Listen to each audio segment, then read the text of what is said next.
निंबाळकर सर्वप्रथम सर्वांना स्वातंत्र्य दिनाच्या खूप खूप शुभेच्छा देतो। आज आपण इथे 15 ऑगस्ट हा आपल्या सर्वांचा आवडता राष्ट्रीय सण साजरा करण्यासाठी मोठ्या उत्साहाने जमलो आहोत। मित्रांनो, मला एक सांगा, आपण इंग्रजांकडे स्वातंत्र्य मागितले आणि ते त्यांनी लगेच देऊन टाकले असे झाले का रे? तर मुळीच नाही। त्यासाठी अनेक क्रांतिवीरांना आपल्या प्राणाचे बलिदान द्यावे लागले। भगत सिंग, राजगुरू, सुखदेव, सफेर बंधू अशा अनेक महानवीरांना फासावर लटकावली। माझे महानवीर फासावर जाता जाता म्हणतात, सास थमती गई, लफ्ज जमती गई, फिर भी बढ़ते कदम को ना रुकने दिया, कट गए सर हमारे तो कुछ गम नहीं, सर हिमालय का हमने ना झुकने दिया, मरते मरते रहा बा कफन साथियों, अब तुम्हारे हवाले वतन साथियों, अब तुम्हारे हवाले वतन साथियों। किती प्रेम होतं त्यांच्या भारत मातेवर। आपल्या भारत मातेला एक ना दिवस नक्कीच स्वातंत्र्य मिळणार अशी आशा ते मनात बाळगून फासावर गेले। इतकेच नव्हे तर तुमच्या माझ्या वयातील एक छोटासा मुलगा नंदुरबार जिल्ह्यातील शिरीष कुमारने देखील आपल्या स्वातंत्र्यासाठी आपल्या प्राणाचे बलिदान दिले। भारत माता की जय, वंदे मातरम, इन्कलाब जिंदाबाद, करेंगे या मरेंगे, 40 कोट नहीं दबेंगे अशा घोषणा देत असताना एका इंग्रज नराधमाने शिरीष कुमारच्या छातीत गोळा झाडला। शिरीष कुमार खाली पडला। छातीमध्ये प्रचंड वेदना होत असताना देखील हातात असलेला भारत मातेचा तिरंगा त्यांनी खाली पडू दिला नाही। अगदी शेवटच्या श्वासापर्यंत उंच आणि उंचच धरला आणि तिरंग्याकडे बघत सत प्राण सोडला। किती ते देशप्रेम, काय ते देशभक्ती आणि आपली देशभक्ती बघा। मित्रांनो, आपण दररोज शाळेत येतो, भारत माझा देश आहे ही प्रतिज्ञा म्हणतो, पण 15 ऑगस्ट हे आपले राष्ट्रीय सण आले की आपल्या मोबाईल मध्ये स्टेटस वर तिरंगा झळकतो, तिरंग्याचा डीपी ठेवतो, देशभक्तीपर गाणे ऐकतो। म्हणजे आपले कर्तव्य संपते का?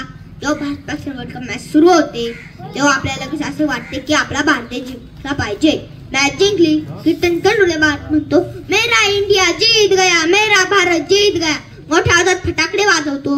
मित्रांनो, मला सांगा, ही आहे आपली खरी देशभक्ती? तर मुळीच नाही। अरे देशभक्ती काय असावी?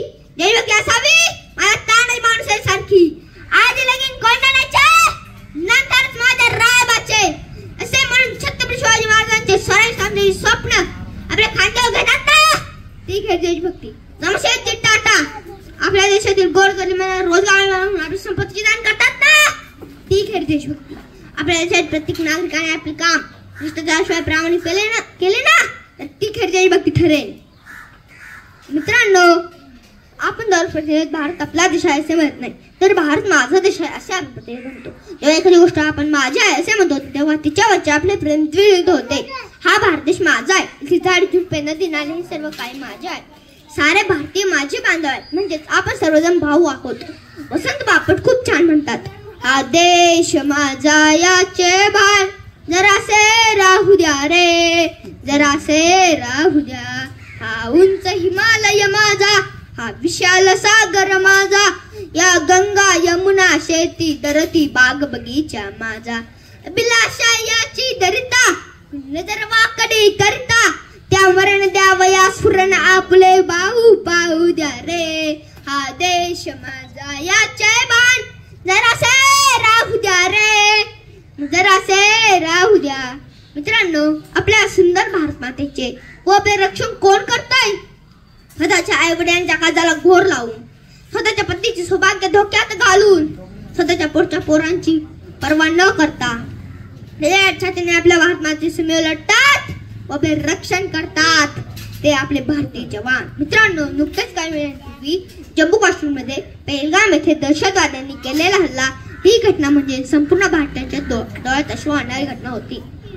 परंतु आपल्या भारतीय जवानांनी टेट फॉर टॅट अगदी याचप्रमाणे ऑपरेशन सिंदूर ही मोहीम यशस्वीरित्या पार पाडली आणि शत्रूला चांगलाच धडा शिकवला। आज आपला हा तिरंगा मोठ्या अभिमानाने फडकवतो आहे तो आपल्या जवानांमुळेच। त्यांना माझा सलाम कि आजाद हिंदुस्तान नहीं होता अगर किसी माँ का बेटा इस वतन के खातिर कुर्बान नहीं होता। सारे रिश्ते नाते तोड़कर सिरे पे गोली खाने पर जबरदस्त इस वतन के खातिर मरना इतना आसान नहीं होता, मरना इतना आसान नहीं होता। शेवटी जाता जाता एवढंच म्हणे, मुस्कुराता ही होता और यूं मुस्कुराता रहेगा, हर एक भारतवासी बड़े शान से जन गण मन गाता रहेगा, चाहे हमारे लोग की एक